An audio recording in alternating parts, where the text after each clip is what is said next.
فرزند زہرا یہ حالات برے ہیں۔ کاشانۂ بصیرت ایک ایسا مکمل یوٹیوب چینل جس پر محروم بصارت کے لیے بالخصوص اور تمام افراد کے لیے بالعموم سینکڑوں کی تعداد میں اسلامی کتب دستیاب ہیں۔ لہذا گزارش ہے کہ آپ اپنی ذمہ داری نبھاتے ہوئے کاشانۂ بصیرت کو سبسکرائب کرنے کے ساتھ ساتھ بیل آئیکن کو پریس کیجیے تاکہ آپ علم کے حصول کے ساتھ ساتھ مذہب اہل بیت کی اشاعت میں بھی اہم کردار ادا کرتے رہیں۔ کاشانۂ بصیرت، کاشانۂ بصیرت، کاشانۂ بصیرت۔ فرزند زہرا یہ حالات برے ہیں۔ کاشانۂ بصیرت کے تمام معزز سامعین کی خدمت میں سیدہ طاہرہ عباس جعفری کا سلام۔ السلام علیکم ورحمۃ اللہ وبرکاتہ۔ آپ سب کی خدمت میں اللہ رب العزت کی توفیق سے ایک نئی کتاب کے ساتھ حاضر ہوں۔ آپ سب کی سماعتوں کی نظر توحید مفصل، یہ کتاب امام جعفر صادق علیہ السلام کے شاگرد مفصل کو تعلیم کی۔ اس میں امام صادق علیہ السلام کے لیکچرز شامل ہیں۔ دوسری صدی ہجری میں لکھی گئی ایک سائنسی کتاب توحید پرستوں کے لیے علم کا لازوال خزانہ ہے۔ ہم آج سے آپ کی خدمت میں پہلا لیکچر پیش کریں گے جس کا موضوع انسان ہے۔ کتاب کا باقاعدہ آغاز کرتے ہیں۔ لیکچر نمبر 1 ہے موضوع انسان۔ اس حدیث معصوم کی سائنسی تشریح 1250 سال میں پہلی بار پیش کی جا رہی ہے۔ ترجمہ حدیث مولانا سید محمد ہارون زنگی پوری صاحب قبلہ، سائنسی تشریحات محمد علی سید صاحب نے کی ہے۔ تعداد اشاعت 1000، اشاعت اول 2012، اشاعت دوم جنوری 2022۔ سرورق فضا علی سید، زیر اہتمام Quran and science research foundation Pakistan, Zahra academy Pakistan کا ذیلی ادارہ۔ Composing system graphics, printer Al-Razzaq printer. شرف انتصاب محمد علی سید صاحب نے تحریر کیا ہے۔ امام جعفر صادق علیہ السلام کے صحابی شیخ مفصل ابن عمر کے نام، جنہوں نے ان علوم کو اپنے آقا اور مولا سے براہ راست حاصل کیا۔ امام علیہ السلام کی موجودگی اور نگرانی میں اس کلام کو اپنی انگلیوں اور قلم کے ذریعے کاغذ پر منتقل کیا، اور اس دور میں جب لوگ پوچھتے ہیں کہ علم لدنی کیا ہوتا ہے، اللہ رب کریم علیم و خبیر نے ایسے مواقع پیدا کر دیے کہ علوم محمد اور آل محمد کے ان گراں بہا سچے موتیوں کو دنیا کے سامنے دوبارہ پیش کرنا آسان ہو گیا، جو زمانوں اور زبانوں کے بدلنے سے دنیا کی نظروں سے اوجھل ہو گئے تھے۔ توحید مفصل کی یہ 3 کتابیں کل کا محض ایک جز اور علم لدنی کی صرف ایک جھلک ہے، لیکن مشرق سے مغرب تک سائنسدانوں کو یہ سمجھانے کے لیے کافی ہے کہ گزشتہ سارے زمانوں میں سائنس نے جو کچھ معلوم کیا، صاحبان ذکر اور اولیاء امر نزول قرآن کے زمانے ہی میں ان علوم کو بیان کر چکے تھے۔ تحریر کیا ہے محمد علی سید نے۔ بسم اللہ الرحمن الرحیم۔ سورہ روم کی آیت نمبر 20 سے ابتدا ہے۔ اس قدرت کی نشانیوں میں سے یہ بھی ایک حیران کن نشانی ہے کہ اس نے تمہیں مٹی سے پیدا کیا، پھر یکا یک تم آدمی بن کر چلنے پھرنے لگے۔ نہج البلاغہ کے خطبے کا ایک پیرا ہے۔ یہ انسان بھی تعجب کے لائق ہے کہ ایک ہڈی سے سنتا ہے، گوشت کے ایک لوتھڑے سے بولتا ہے اور ایک سوراخ سے سانس لیتا ہے۔ فہرست چند گزارشات محمد علی سید، صفحہ نمبر 7۔ توحید مفصل پہ تبصرہ علامہ طالب جوہری صاحب کا، صفحہ نمبر 16 پہ۔ توحید مفصل پہ تبصرہ ڈاکٹر وقار یوسف عظیمی صاحب کا، صفحہ نمبر 18۔ توحید مفصل پہ تبصرہ ڈاکٹر سید محمد رضا زیدی، صفحہ نمبر 20 پر۔ جناب مفصل ابن عمر جوفی کی خدمات و منزلات، تحریر کی ہے محمد علی سید نے، صفحہ نمبر 24۔ امام جعفر صادق علیہ السلام کی گفتگو کا پس منظر، مفصل ابن عمر کی زبانی، صفحہ نمبر 28۔ کلام الامام امام الکلام، صفحہ نمبر 33۔ مقام شکر میں اعضاء کا تذکرہ، صفحہ نمبر 34، باب نمبر 1۔ اس کا موضوع ہے ہم اللہ تعالیٰ کی حمد بیان کرتے ہیں، اور صفحہ نمبر ہے 35۔ باب نمبر 2 کا موضوع ہے کہ اگر یہ لوگ اپنے وجود پر ہی غور کر لیتے، صفحہ نمبر 48۔ باب نمبر 3 کا موضوع ہے اگر انسان کا بچہ عقل کامل کے ساتھ پیدا ہوتا، صفحہ نمبر 59۔ باب نمبر 4 ہے موضوع بچے روتے کیوں ہیں، صفحہ نمبر 67۔ باب نمبر 5 ہے انسانی اعضاء کی خلقت، صفحہ نمبر 73۔ باب نمبر 6 موضوع ہے غذا کس طرح خوشگوار ہوتی ہے، صفحہ نمبر 81۔ باب نمبر 7 ہے غذا اور خون کی نالیاں، اس کا موضوع ہے، صفحہ نمبر 87۔ باب نمبر 8 موضوع ہے جسم کی نشو و نما، صفحہ نمبر 94۔ باب نمبر 9 کا موضوع ہے عظیم فضیلت جو صرف انسان کی عطا کی گئی، صفحہ نمبر ہے 102۔ باب نمبر 10 کا موضوع ہے 5 حواس اور ان کے کام، صفحہ نمبر 111 یعنی 111۔ باب نمبر 11 ہے تمام مخلوقات کا ایک ہی خالق ہے، اس کا موضوع یہ ہے، اور صفحہ نمبر ہے 120۔ باب نمبر 12 ہے اور موضوع ہے امام جعفر صادق علیہ السلام کا دور اور جدید سائنسی زمانہ، اور صفحہ نمبر ہے 130۔ باب نمبر ہے 13 اور اس کا موضوع ہے دانت، ہونٹ اور کان، دانت، ہونٹ اور آنکھیں، اور صفحہ نمبر ہے 137۔ باب نمبر 14 ہے اور موضوع ہے انسان کی 2 اقسام، مرد اور عورت، صفحہ نمبر ہے 145۔ باب نمبر ہے 15 اور موضوع ہے افزائش نسل کے حیران کن طریقے، اور صفحہ نمبر ہے 152۔ باب نمبر 16 اور موضوع ہے انسان خود ایک معجزہ، اور صفحہ نمبر ہے 157۔ باب نمبر 17 موضوع ہے دل کو سینے میں کیوں رکھا گیا، اور صفحہ نمبر ہے 165۔ باب نمبر 18 اور موضوع ہے انسان کی موزونیت، صفحہ نمبر ہے 174۔ باب نمبر 19 گفتگو کی صلاحیت اور اللہ کی حکمتیں، اور صفحہ نمبر ہے 187۔ باب نمبر 20 اور موضوع ہے اگر ہم علم غیب بھی انسان کو دے دیا جاتا، صفحہ نمبر ہے 197۔ باب نمبر ہے 21 موضوع ہے اور انسان دوسرے سے مختلف کیوں، صفحہ نمبر ہے 208۔ باب نمبر 22 جانداروں کے جسم ایک مخصوص حد سے آگے کیوں نہیں بڑھتے، صفحہ نمبر ہے 215۔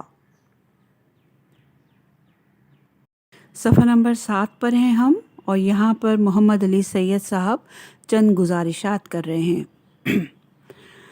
کہتے ہیں کب سے الجھا ہوا ہوں کہ اس کتاب کا دیباچہ لکھ سکوں، بات تفصیل سے کروں تو ممکن ہے آپ اکتا جائیں، مختصر بات کی جائے تو یہ دلی کی کیفیت کا اظہار ممکن نہ ہو سکے گا۔ توحید الائمہ نامی بیش قیمت کتاب میرے ہاتھ میں اس وقت آئی جب میں اس کی قدر و قیمت کا اندازہ لگانے سے بالکل قاصر تھا۔ یہ ایسے ہی تھا کہ کسی بچے کے ہاتھ میں ہیرے جواہرات دے دیے جائیں، بچہ ان جواہرات کی قدر و قیمت کا اندازہ کس طرح کر سکتا ہے؟ لیکن 1974 سے 2010 تک پورے 36 سال یہ کتاب میرے دل و دماغ پر چھائی رہی۔ کبھی یہ کتاب میرے پاس رہی اور کبھی غائب ہو گئی، البتہ ہیرے جواہرات کی چمک میری روح کو مسلسل اپنی طرف متوجہ کرتی رہی۔ میرے خواب و خیال میں بھی نہیں تھا کہ ایک زمانہ آئے گا کہ میں اس کتاب کو کسی حد تک سمجھ سکوں گا اور اس کی سائنسی تشریح بھی لکھ سکوں گا۔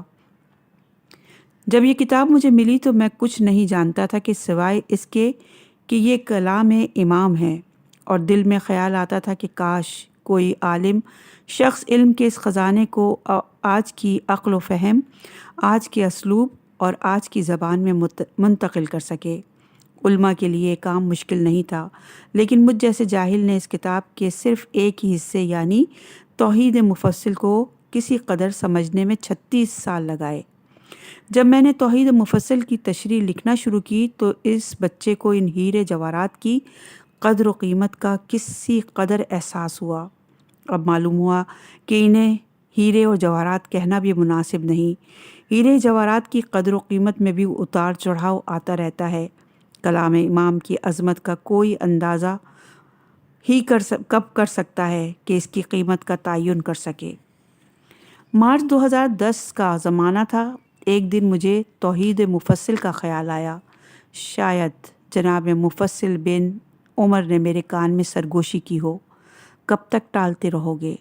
تمہیں وہ علم اور صلاحیتیں عطا کر دی گئی ہیں جن کے لیے تم دروازہ کھٹکھٹاتے رہے ہو۔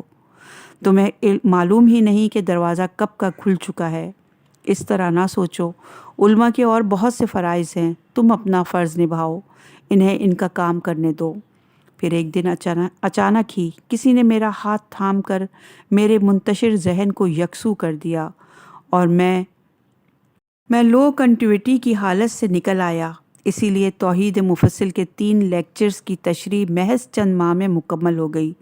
میں دعا یہی کر رہا تھا کہ بس اللہ تعالیٰ مجھ سے یہ خدمت لے لے، پھر اپنی معافی اور مغفرت کے ساتھ جب مناسب جانے مجھے اپنے پاس بلا لے، اگرچہ وہ دور ہی کب تھا جو قریب وہ دور ہی کب تھا جو قریب کرے۔ میں آپ کو توحید الائمہ اور توحید مفصل کا فرق بتانا تو بھول ہی گیا۔ توحید الائمہ کتاب 1970 میں پہلی بار رضویہ بک ڈپو کراچی سے شائع ہوئی، پھر یہی کتاب جوں کی توں لکھنؤ کے ایک اشاعتی ادارے نے شائع کی۔ 2010 میں اسی کتاب کو تازہ کمپوزنگ اور نئی اغلاط کے ساتھ اسلام آباد کے ایک کتب فروش نے شائع کیا۔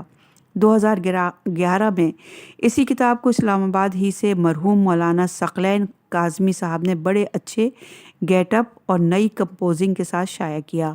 بہرحال مختلف ادارے مولانا سید محمد ہارون زنگی صاحب کا وہی ترجمہ شائع کرتے رہے ہیں جو غالباً 1970 میں رضویہ بک ڈپو نے کراچی سے شائع کیا تھا۔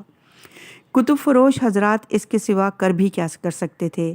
یہ کام تو دینی اداروں اور علماء کا تھا۔ وہ اس پر کام کرتے اور اسلامی علوم کے اس خزانے کو دنیا کے سامنے اس طرح پیش کرتے کہ جس طرح اس کا حق تھا۔ اس کتاب کے مترجم معروف عالم دین مولانا سید محمد ہارون زنگی پوری صاحب ہیں۔ مولانا نے یہ ترجمہ آج سے 70-80 سال پہلے کیا تھا، جب برصغیر میں عربی اور فارسی زبان استعمال تھی۔ یہ ترجمہ حقیقت میں توحید پرستوں پر مولانا زنگی پوری صاحب کا ایک احسان تھا اور رہے گا۔ اللہ تعالیٰ نے انہیں غریق رحمت فرمائے اور ان کے درجات کو بلند کرے۔ آپ جانتے ہیں زبانیں تبدیل ہوتی رہتی ہیں۔ عربی فارسی کے الفاظ اب ہماری نئی نسل کے سمجھ میں نہیں آتے۔ اب ہماری نئی نسل نجم آفندی کے نوحے، مرزا دبیر کے سوز و سلام اور مرزا انیس کے مرثیے بھی رومن اردو میں لکھ کر یاد کرتی ہے۔ ایسے میں مولانا زنگی پوری صاحب کا ترجمہ نئی نسل کس حد تک سمجھ سکتی ہے، اس کا اندازہ آپ خود کر سکتے ہیں۔ توحید العامہ کا ابتدائی حصہ توحید مفصل کہلاتا ہے۔ اس حصے میں اثبات وجود خدا کے حوالے سے امام جعفر صادق علیہ السلام کے 4 لیکچرز ہیں۔ توحید مفصل کے 3 لیکچرز جن کی سائنسی تشریح کی سعادت مجھے حاصل ہوئی، ان میں بہت سارے علوم زیر بحث آئے ہیں، مثلاً علم الابدان یعنی اناٹومی، فعلیات فزیولوجی، طبیعت فزکس، کیمیا کیمسٹری، اسپیس سائنس یعنی خلائی سائنس، جیوگرافی علم الحیوانات زولوجی، علم الاشعار باٹنی، فلکیات ایسٹرونومی اور علم موسمیات۔ ان میں سے بیشتر علوم وہ ہیں جن کے بارے میں امام جعفر صادق علیہ السلام کے عہد سے صدیوں پہلے اور آپ کے صدیوں بعد تک اس کرۂ ارض پہ کسی عام انسان کو کچھ معلوم نہیں تھا، سوائے اس کے جو اس کے مشاہدے میں آیا۔ یونان کے معروف فلسفی ارسطو نے بہرحال اناٹومی، اسٹرونومی اور ایمبریولوجی، زولوجی، فزکس اور زولوجی کے موضوع پر کتابیں اور رسائل تحریر کیے تھے اور وہی کچھ لکھا جو ان کے مشاہدے میں آیا، لیکن اس نے بھی مخلوقات کو ان کے خالق کی نشانی کے طور پر نہیں دیکھا اور نہ خالق اور مخلوق کے رشتے کو جاننے کی طرف توجہ مرکوز کی۔ بہرحال ارسطو کے نظریات کے ایک بڑے حصے کو جدید سائنسی تحقیقات کے بعد سائنسدانوں نے حقائق سے بعید قرار دیا ہے۔ یونان کے علماء فلکیات اور علم الابدان کے بارے میں آج کی سائنس کے مقابلے میں بہرحال بہت سرسری معلومات رکھتے تھے۔ اس وقت تمام دار و مدار نظریات پر تھا جن کا مشاہداتی تصدیق ایک ناممکن سی بات تھی۔ فلکیات کے باب میں یونان کے علمی معاشرے کے عام افراد کے اعتقاد کسی سے پوشیدہ نہیں ہیں۔ جہاں تک یونانی علماء کا معاملہ ہے تو یونانی علماء بھی ایک بے حرکت اور محدود کائنات کے قائل تھے۔ 19ویں صدی کے نصف تک نیوٹن اور آئنسٹائن جیسے نامور سائنسدان بھی اسی سحر میں گرفتار رہے، حتیٰ کہ ایڈون ہبل نامی سائنسدان نے 1929 میں جدید اور طاقتور ٹیلی اسکوپی کے ذریعے متحرک اور پھیلتی ہوئی کائنات کے حتمی اور مشاہداتی ثبوت دنیا کے سامنے پیش کیے، اور ارسطو سے لے کر آئنسٹائن تک کے بہت سے نظریات کو ماضی کے حوالے کر دیا۔ بات لمبی ہو جائے گی۔ عرض کرنے کا مقصد یہ تھا کہ امام جعفر صادق علیہ السلام نے ان لیکچرز میں ان موضوعات پر تفصیلی گفتگو فرمائی جن موضوعات کو آپ علیہ السلام کے 1000 سال بعد باقاعدہ سائنسی علوم کی حیثیت حاصل کرنا تھی۔ ان بہت سارے علوم کے مطابق امام علیہ السلام کے کلام کی سائنسی تشریحات کرنا مجھ جیسے کم علم آدمی کے لیے کس قدر مشکل ہونا چاہیے تھا، شاید آپ اس کا اندازہ نہ کر سکیں، لیکن حقیقت یہ ہے کہ اللہ تعالیٰ کے فضل سے مجھے اس میں کوئی دشواری پیش نہیں آئی۔ پاپولر سائنس کی کتابیں، ویب سائٹس، نیشنل جیوگرافکس، ڈسکوری اور اینیمل پلانٹ کی دستاویزی فلموں نے کلام امام کو سمجھنے میں میری بہت مدد کی۔ ماحولیات، جنگی حیات، میڈیکل سائنس اور اسپیس سائنس کے بارے میں جو کچھ ان فلموں میں دکھایا جاتا ہے وہ اثبات وجود خدا کی ناقابل تردید، لازوال اور انمٹ نشانیاں ہیں، ایسی عظیم الشان نشانیاں جنہیں نہ انسان قائم رکھ سکتا ہے اور نہ انہیں کبھی فنا کر سکتا ہے۔ ان میں سے کسی ایک نشانی کو مٹانے کا مطلب خود فنا ہو جانے کے مترادف ہوگا۔ مثلاً صرف چیونٹی کی ہی کسی ایک ہی قسم کو مکمل طور پر ختم نہیں کیا جا سکتا، اور اگر کر دیا جائے تو کرۂ ارض کا پورا ماحول غیر متوازن ہو جائے گا۔ مغرب والے یہ بات جانتے ہیں کہ اسی لیے اللہ تعالیٰ کی نشانیوں کو بچانے کے لیے تحقیق کرتے ہیں، غور و فکر کرتے ہیں، لاکھوں کھربوں ڈالر خرچ کرتے ہیں، لیکن اللہ کا نام نہیں لیتے، بلکہ ہر چیز کو نیچر سے منسوب کر دیتے ہیں، یہ جانے بغیر یا یہ جاننے کے باوجود کہ نیچر تو ایک نظام ہے جسے خالق کائنات نے اپنی مخلوقات میں جاری و ساری کیا ہے۔ اس موضوع پر امام علیہ السلام کی گفتگو آپ اس کتاب کے 5ویں باب میں ملاحظہ کریں گے۔ کتاب توحید الائمہ کا ترجمہ جس سے میں نے استفادہ کیا، اس میں کئی مسائل تھے۔ مثلاً فاضل مترجم نے کلام امام کی وضاحت کے لیے بعض مقامات پر بریکٹ میں کچھ نوٹس تحریر فرمائے، لیکن کتابت کرنے والے نے اکثر مقامات پر مترجم کی تحریر کے آغاز میں تو بریکٹ لگا دیا لیکن اس کے آخر میں لگانا بھول گیا، یا اس کے برعکس شروع میں بریکٹ لگانے کے بجائے آخر میں بریکٹ لگا دیا۔ بظاہر یہ ایک معمولی سی غلطی ہوتی ہے، لیکن دراصل بہت بڑی غلطی ہے۔ پڑھنے والا سمجھ نہیں پاتا کہاں تک کلام مترجم ہے اور کہاں سے دوبارہ کلام امام کا آغاز ہو رہا ہے۔ اس مسئلے کو نظر انداز کرنا میرے لیے ممکن نہیں تھا، اس لیے میں نے بار بار عربی دان دوستوں کو زحمت دی کہ وہ عربی متن کو پڑھ کر بتائیں کہ کلام امام کہاں سے شروع ہو رہا ہے یا اس کے برعکس کہاں تک کلام مترجم ہے۔ تیسرے لیکچر کے تو آغاز ہی میں رکاوٹ پیدا ہو گئی۔ اس لیکچر کا آغاز اردو میں اس طرح ہو رہا تھا کہ امام علیہ السلام نے فرمایا، دیکھو مفصل، اللہ تعالیٰ نے آسمان کو کیسا سبز رنگ بنایا۔ آپ بھی جانتے ہیں کہ آسمان دنیا کے کسی بھی حصے میں سبز رنگ کا نہیں ہوتا۔ کلام امام غلط نہیں ہو سکتا۔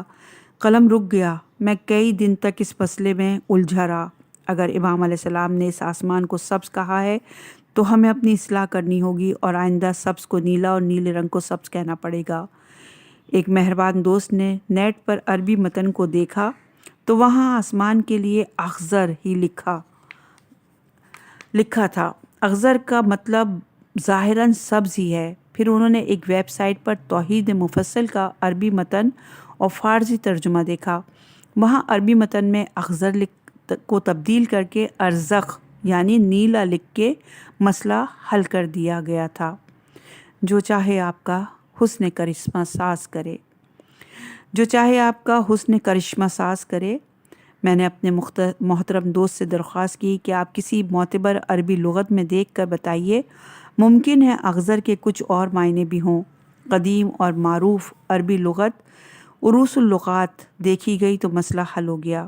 عربی میں آسمان کو اخضر اس لیے کہا جاتا ہے کہ اس کی وجہ سے زمین پر ہریالی پیدا ہوتی ہے۔ اخضر اس رنگ کو بھی کہتے ہیں جو سیاہ اور سفید کے درمیان ہو۔ صبح سویرے اور شام کے وقت آسمان کا رنگ سلیٹی یعنی سلور سا نظر آتا ہے۔ اس کے علاوہ عربی لغت کے مطابق اخضر اس رنگ کو بھی کہا جاتا ہے جو نگاہوں کو اچھا لگے۔ نیلا آسمان آنکھوں کو کس قدر بھلا معلوم ہوتا ہے، آپ بھی جانتے ہوں گے۔ امام علیہ السلام نے اس لفظ کو ان تمام ہی معنی میں استعمال فرمایا ہے۔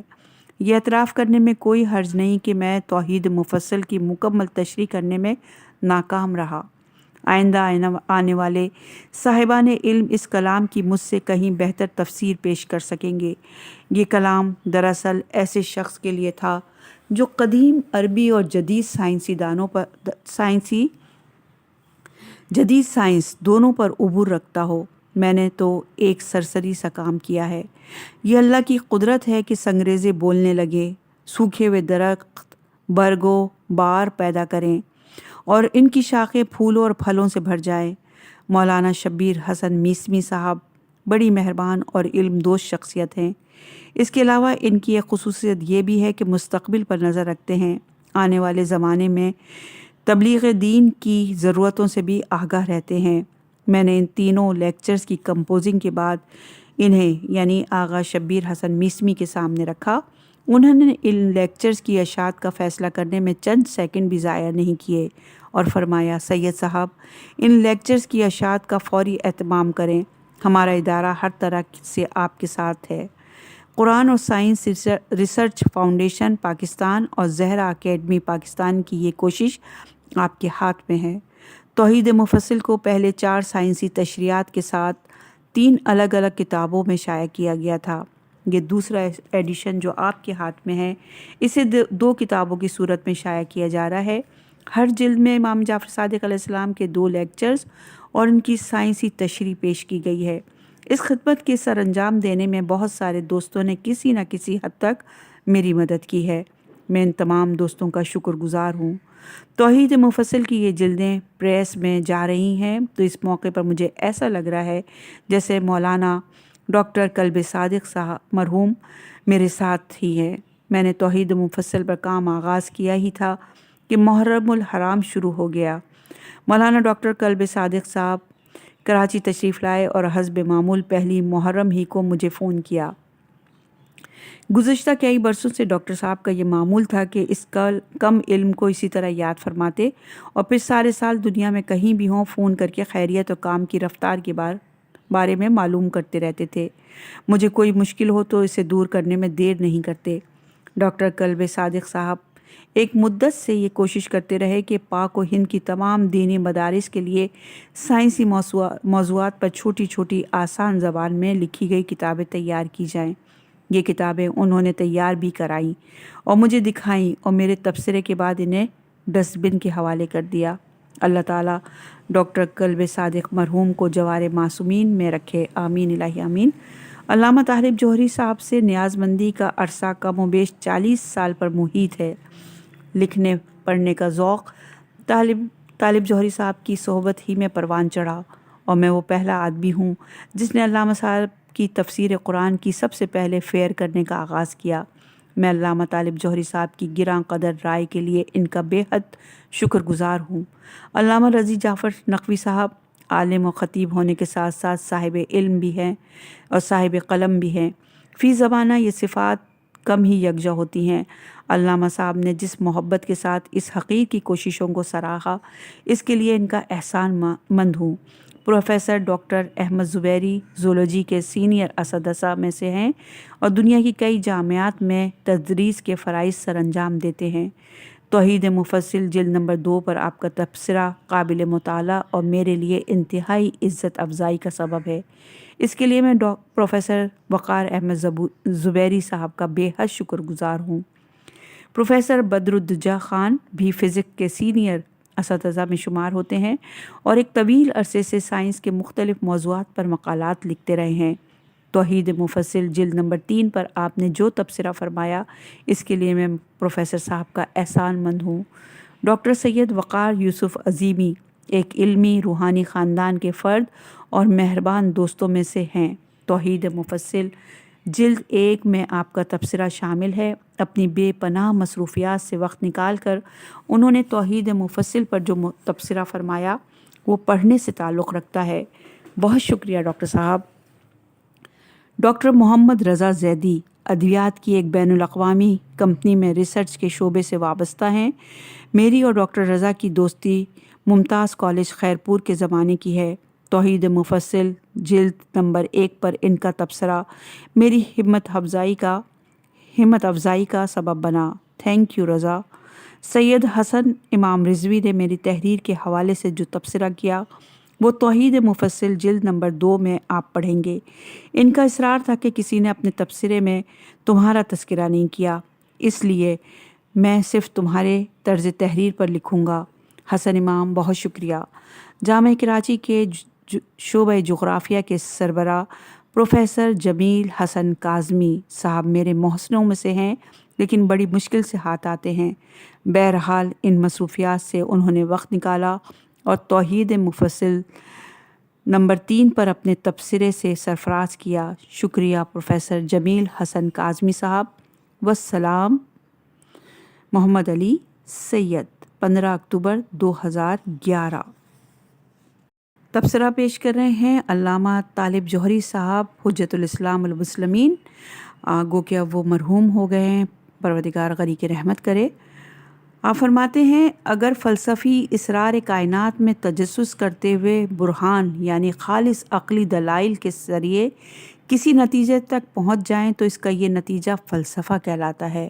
یعنی فلسفے کا یہ سفر زمین سے آسمان کی طرف سعودی یعنی صاد عین واو دال چھوٹی اے سفر ہے۔ اس کے برعکس دین کا سفر حبوتی ہاتھی والی ہے بے واو توئیں چھوٹی اے، وہ آسمان سے زمین کی طرف بقدر ضرورت حقائق و معارف کی ترسیل کرتا ہے۔ چونکہ یہ ترسیل حقائق کی دنیا سے ہوتی ہے اس لیے اس میں شک و ریب کی گنجائش نہیں ہوتی۔ زیر نظر کتاب امام جعفر صادق علیہ السلام کے اقوال کے ترجمے اور تشریح پر مشتمل ہے۔ امام علیہ السلام نے ان اقوال کا شجرہ نسب بھی انہی آسمانی حقائق سے جڑا ہوا ہے جن کا سرچشمہ وحی اور الہام ہیں۔ میرے اس دعوے کی دلیل رسول اکرم صلی اللہ علیہ وآلہ وسلم کا فرمان مبارک ہے جس میں صراحت کی گئی ہے کہ میں تمہارے درمیان 2 چیزیں چھوڑے جا رہا ہوں، ایک کتاب الہی اور دوسری اپنی اطرت۔ یہ حدیث مبارکہ اس حوالے سے اس لیے بے نیاز ہے کہ لاتعداد محدثین نے واردات نے اس کی تخریج کی ہے۔ زیر نظر طویل حدیث سے اطرت رسول کے چھٹے امام جعفر صادق علیہ السلام سے مروی ہے۔ اس کے راوی حضرت مفصل بن عمر ہیں۔ مفصل بن عمر کا تذکرہ شیخ طوسی نے اپنے رجال میں امام جعفر صادق علیہ السلام اور امام موسیٰ کاظم علیہ السلام کے اصحاب میں کیا۔ استاد معظم آیت اللہ العظمی خوئی نے اپنے مجمع الرجال میں تحریر کیا ہے کہ ان کی جلالت قدر کے لیے یہ کافی ہے کہ امام جعفر صادق علیہ السلام نے انہیں اس حدیث کے لیے مخصوص کیا جس کا نام حدیث مفصل ہے، اور نجاشی نے اس حدیث کو اپنے رجال میں کتاب فکر کے نام سے یاد کیا ہے۔ آیت اللہ عظمی مرحوم کے اس بیان سے راوی اور روایت دونوں کی وثاقت کا آشکار ہے۔ اس حدیث کا تذکرہ حدیث اور رجال کی قدیم مصدار میں اس کثرت سے ہے، اس کی وثاقت محتاج تعارف نہیں۔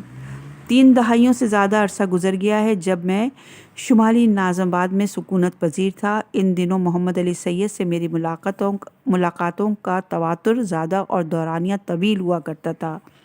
انہیں یاد ہو نہ یاد ہو، میں نے ہی انہیں اس عظیم علمی سرمائے کی طرف متوجہ کیا تھا اور اس کے اردو ترجمے کی اطلاع بھی فراہم کی تھی۔ محمد علی سید اپنی نوجوانی سے ہی علم دوست اور ادب شناس ہیں۔ انہیں شعر و شاعری اور تحریر و تدوین سے ہمیشہ علمی دلچسپی رہی ہے۔ اس کا ثبوت ان کی وہ کتابیں ہیں جو آج قارئین کی دسترسی میں ہیں اور بڑی حد تک چونکا دینے والی ہیں، اور سب سے بڑھ کر ان کا یہ تحقیقی کام جو انہوں نے توحید مفصل پر سر انجام دیا ہے، انتہائی قابل قدر اور ستائش کے لائق ہے۔ موجودہ کتاب میں انہوں نے اپنی بے چین علمی طبیعت کا سکون تلاش کر لیا ہے، اور مجھے امید ہے کہ وہ اپنی زندگی کا بیشتر حصہ انہی فکری وادیوں کو طے کرنے میں صرف کریں گے۔ میں نے اس کتاب پر اس لیے گفتگو نہیں کی کہ یہ کتاب خود اپنا تعارف ہے، البتہ قدیم ترجمے میں زبان اور اسلوب میں تبدیلیاں زمانے کے مطابق اور تشریحات برمحل، مدلدل اور دل نشین ہیں۔ مجھے یقین ہے کہ اگر اس کتاب کو انگریزی زبان میں ترجمہ کر لیا جائے تو اسے بین الاقوامی سائنسی ادب کے مقابلے میں بڑے فخر سے رکھا جا سکتا ہے۔ میں دعا گو ہوں کہ رب العزت بطفیل معصومین علیہم السلام محمد علی سید کو بیش توفیق عطا فرماتا رہے۔ طالب جوہری، 1 ذی قعدہ 1433 ہجری۔